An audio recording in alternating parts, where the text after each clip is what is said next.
The Akkadian War. The night the blue fire fell from heaven, King Sargon of Akkad stood atop the ziggurat of Nippur, his crimson cloak whipping in the hot Mesopotamian wind. The celestial object struck the earth beyond the Euphrates with a thunderclap that shook the foundations of every city from Elam to Mari. 3 days later, the scouts returned with reports that chilled even the battle-hardened warlord. "A tower of black metal," gasped the lead scout, his face streaked with soot. "Not of this earth." And something emerged. That evening, as twin moons cast their silver light across the war council chamber, the air itself seemed to tear open. A holographic projection of a being 9 feet tall materialized before the stunned Akkadian nobles.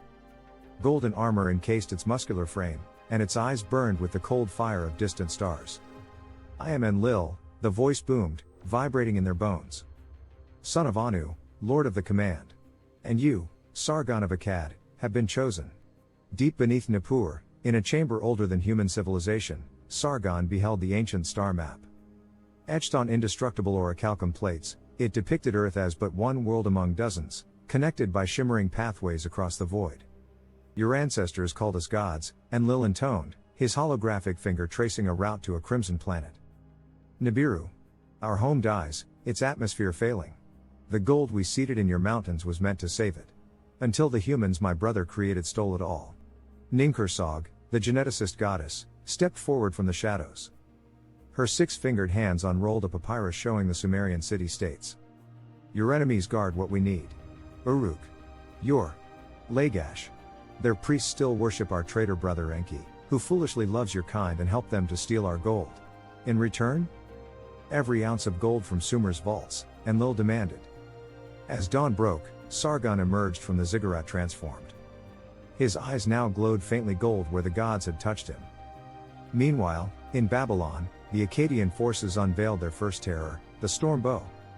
When loosed, its arrows split the sky, calling down tendrils of blue lightning that reduced entire regiments to charred skeletons. But Uruk's fall was the true horror.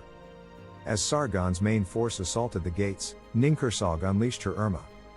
The lionmen moved like shadows at dusk, their retractable claws dripping with a neurotoxin that made victims' muscles seize while fully conscious.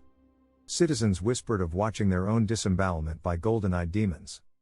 Yet in the sacked city's ruins, Sargon found the first warning. A cuneiform tablet in the high priest's chambers read, "Enki warns, the gold is poisoned. Their gifts are chains." He burned it. For 3 years, the Akkadian war machine rolled across Mesopotamia. Then came Yor.